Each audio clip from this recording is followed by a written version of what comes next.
Zrumbesh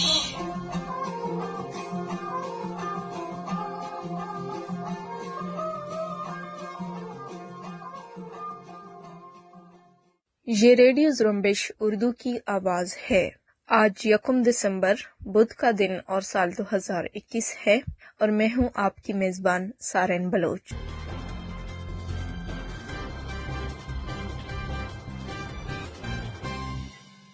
radio Zrumbesh کے آج کی نیوز بلیٹن میں بلوچستان سمیت علاقائی اور عالمی خبریں شامل ہیں۔ بلوچستان لبریشن فرنٹ نے کھٹ پتلی وزیر اعلیٰ بلوچستان عبدالقدوس بزنجو کے اس دعوے کی تردید کی ہے جس میں انہوں نے کہا ہے کہ وہ بلوچ آزادی پسندوں سے رابطے میں ہیں اور مذاکرات کر رہے ہیں۔ اس حوالے سے بلوچستان لبریشن فرنٹ کے ترجمان میجر گوہرام بلوچ نے کہا کہ مقبوضہ بلوچستان کی کھٹ پتلی وزیر اعلیٰ عبدالقدوس بزنجو نے عرب نیوز کے ساتھ اپنے ایک حالیہ انٹرویو میں دعویٰ کیا ہے کہ وہ BLF سمیت بلوچ آزادی پسندوں کو مذاکرات کی میز پر لانے کے لیے ان سے بالواسطہ رابطے میں ہے، لہذا BLF قدوس بزنجو کے اس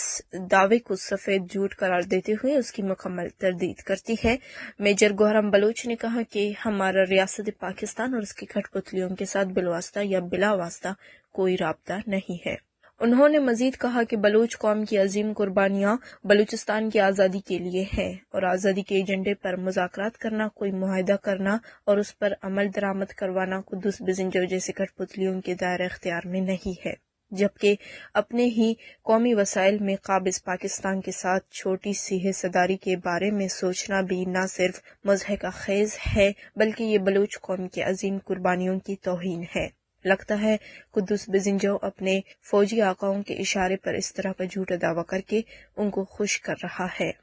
کراچی سے گزشتہ 4 دنوں سے مکران کی طرف قابض پاکستانی فوج کی نقل و حرکت میں غیر معمولی اضافہ دیکھا جا رہا ہے۔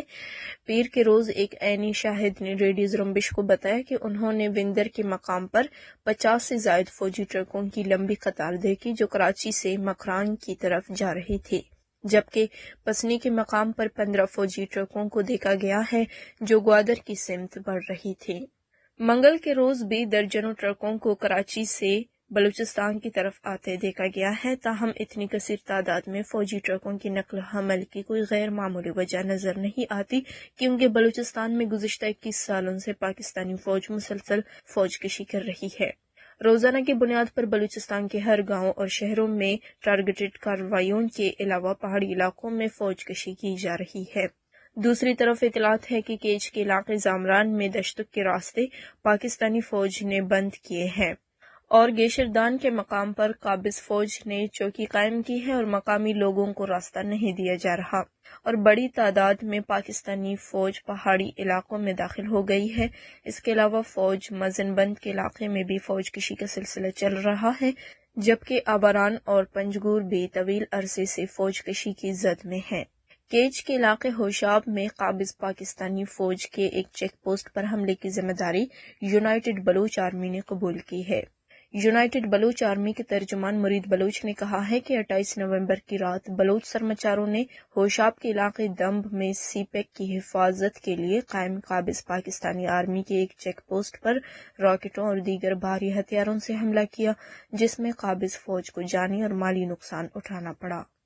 قابض پاکستان کے کاؤنٹر ٹیررزم ڈپارٹمنٹ CTD نے جھوٹے مقدمے میں گرفتار 3 نوجوانوں کو رہا کر دیا ہے۔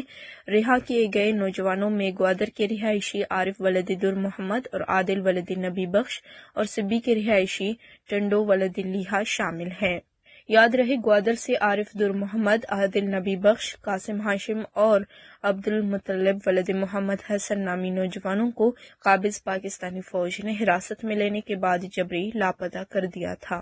جس کے رد عمل میں ان کے لواحقین نے گوادر میں ان کی بازیابی کے لیے احتجاجی کیمپ قائم کیا تھا۔ بعد ازاں ان میں سے عارف در محمد اور دیگر کی گرفتاری کاؤنٹر ٹیررزم ڈپارٹمنٹ نے کیچ کے مرکزی شہر تربت سے ظاہر کی تھی اور ان پر BLA کے فدائی حملے میں معاونت کار ہونے کا الزام عائد کیا تھا۔ بازیاب ہونے والے تیسرے شخص کے بارے میں یہ پتہ نہیں چل سکا ہے کہ انہیں کب اور کہاں سے لاپتہ کیا گیا ہے۔ ہب کی رہائشی خاتون نازیہ بلوچ نے شال پریس کلب کے سامنے قائم لاپتہ افراد کی بازیابی کے لیے لگائے گئے کیمپ میں آ کر اپنے لاپتہ بھائی کی جبری گمشدگی کی قوائف voice for Baloch missing persons کی تنظیم کو جمع کروائی ہے۔ نازیہ بلوچ کے مطابق اس کے بھائی عامر بلوچ کو اب پولیس نے زبردستی بغیر کسی وارنٹ کے گرفتار کر کے پاکستانی خفیہ اداروں کے حوالے کیا، جس کے بعد سے وہ لاپتہ ہے۔ نازیہ بلوچ کے مطابق رواں ماہ 23 نومبر کو اس کا بھائی عامر خان بلوچ ہب گڈانی کراس کے قریب PSO پیٹرول پمپ پر اپنی ڈیوٹی پر موجود تھا کہ سول کپڑوں میں ملبوس کچھ افراد ایک ویگو گاڑی میں پیٹرول پمپ آئے اور کچھ دیر بعد گڈانی کراس پر مامور پولیس اہلکاروں نے آ کر میرے بھائی عامر کو زبردستی اٹھا کر ان افراد کے حوالے کیا، جس کے بعد سے میرا بھائی عامر لاپتہ ہے اور پولیس اس واقعے کے بعد ہمیں کوئی جواب نہیں دے رہا۔ خدشہ ہے کہ میرے بھائی کو پولیس نے خفیہ اداروں کے حوالے کیا ہے۔ نازیہ بلوچ نے انسانی حقوق کی تنظیموں اور کھٹ پتلی حکومت بلوچستان سے درخواست کی ہے کہ وہ عامر بلوچ کے منظر عام پر لانے اور بازیابی میں کردار ادا کریں، کیونکہ عامر TB کا مریض ہے۔ جبری لاپتگی کی وجہ سے اس کی زندگی کو سنگین خطرات لاحق ہیں۔ کھٹ پتلی بلوچستان اسمبلی میں اپوزیشن جماعتوں نے اسمبلی کو اعتماد میں لیے بغیر ریکوڈیک منصوبے سے متعلق معاہدے کی اطلاعات پر تشویش کا اظہار کیا ہے اور کہا ہے کہ ریکوڈیک اور سیندک بلوچستان کے وسائل میں ریڑھ کی ہڈی کی حیثیت رکھتے ہیں۔ بلوچستان کی عوام اور منتخب نمائندوں کو اعتماد میں لیے بغیر کوئی فیصلہ قابل قبول نہیں ہے۔ انہوں نے مطالبہ کیا کہ ریکوڈیک پروجیکٹ سے متعلق بلوچستان اسمبلی کو ان کیمرہ بریفنگ دی جائے تاکہ صورتحال واضح ہو۔ انہوں نے کہا کہ ریکوڈیک کا مالک بلوچستان کا عوام ہے اور 18ویں ترمیم کے بعد ریکوڈیک بلوچستان کے عوام کا مسئلہ ہے۔ بلوچستان میں ینگ ڈاکٹرز ایسوسی ایشن نے ڈاکٹروں کی گرفتاری کے بعد بلوچستان بھر سے ینگ ڈاکٹروں کو کوئٹہ پہنچانے کی کال دی ہے اور 48 گھنٹے میں مطالبات تسلیم نہ ہونے کی صورت میں تمام سرکاری ہسپتالوں میں ایمرجنسی سروسز بھی کام روکنے کا اعلان کیا ہے۔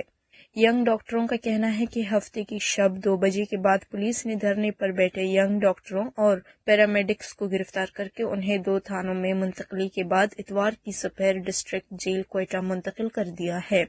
ینگ ڈاکٹرز ایسوسی ایشن بلوچستان کی سپریم کونسل کے رکن ڈاکٹر ارسلان کا دعویٰ ہے کہ ایک طرف 16 ڈاکٹروں سمیت طبی عملے کے 19 افراد کو گرفتار کیا گیا، جبکہ دوسری جانب باقی عہدیداروں کی گرفتاری کے لیے چھاپے مارے جا رہے ہیں۔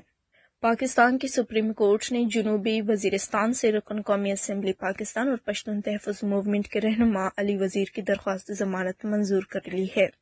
پاکستانی میڈیا کے مطابق جسٹس سردار طارق مسعود کے سربراہی میں 3 رکنی بینچ نے علی وزیر کی درخواست ضمانت پر سماعت کی اور 4 لاکھ کی ضمانتی مچلکوں کی عوض ضمانت منظور کی۔ علی وزیر کو گزشتہ برس 16 دسمبر کو سندھ پولیس کی درخواست پر پشاور سے گرفتار کر کے کراچی منتقل کیا گیا تھا۔ ان کے خلاف 6 دسمبر سال 2020 کو کراچی میں نکالی گئی PTM کے ایک ریلی کے دوران ریاستی اداروں کے خلاف اشتعال انگیز اور تضحیک آمیز تقریر کرنے پر مقدمہ درج تھا۔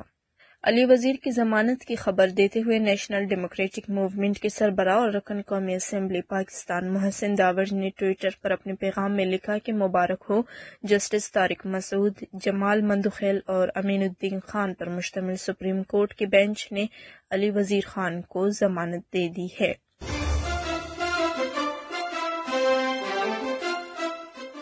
بندوبست پاکستان خیبر پختونخوا کے ضلع چارسدہ کے علاقے مندنی میں 2 روز قبل ایک شخص کی مبینہ طور پر قرآن نظر آتش کرنے کے واقعے کے بعد پولیس اسٹیشن پر حملے اور اسے نظر آتش کرنے کے الزام میں سینکڑوں مشتبہ افراد کے خلاف مقدمہ درج کر لیا گیا ہے۔ مقامی حکام کا کہنا ہے کہ FIR میں 30 افراد کو نامزد کیا گیا ہے۔ اس کے علاوہ 300 سے 400 نامعلوم ملزمان کے خلاف بھی مقدمہ درج کیا گیا ہے۔ FIR کے مطابق ہجوم نے 22 گاڑیوں کو آگ لگا دی، جس میں 3 پولیس وین بھی شامل ہیں اور 12 سب مشین گنیں، گولہ بارود اور دیگر قیمتی سامان بھی ساتھ لے گئے۔ آسٹریا کے دارالحکومت ویانا میں پیلس کوبرگ ہوٹل میں ہونے والی اس بات چیت میں ایران کے علاوہ برطانیہ، چین، فرانس، جرمنی اور روس شامل ہیں۔ امریکہ بات چیت میں براہ راست شامل نہیں کیونکہ ایران اس کے ساتھ بلا واسطہ مذاکرات نہیں کرنا چاہتا۔ خبر رساں ایجنسی رائٹرز کے مطابق یورپی یونین، ایران اور روس کے سفارتکاروں نے مذاکرات کو مثبت قرار دیا ہے، حالانکہ ایران نے عوامی سطح پر سخت موقف اختیار کر رکھا ہے، جس کے بارے میں مغربی طاقتوں کا کہنا تھا کہ اس سے بات نہیں بنے گی۔ روس نے آواز کی رفتار سے 5 گنا تیز کروز میزائل زرکوم کے کامیاب تجربے کا دعویٰ کیا ہے۔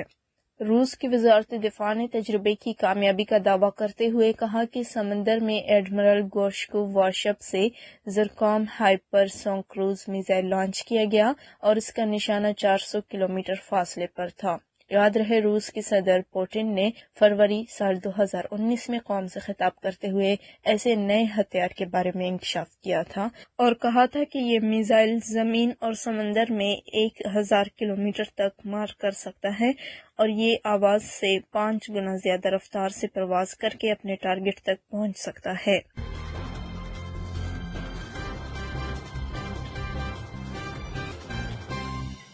اسی کے ساتھ ہی آج کے نیوز بلیٹن کا اختتام ہوتا ہے۔ سارن بلوچ کو اجازت دیجیے۔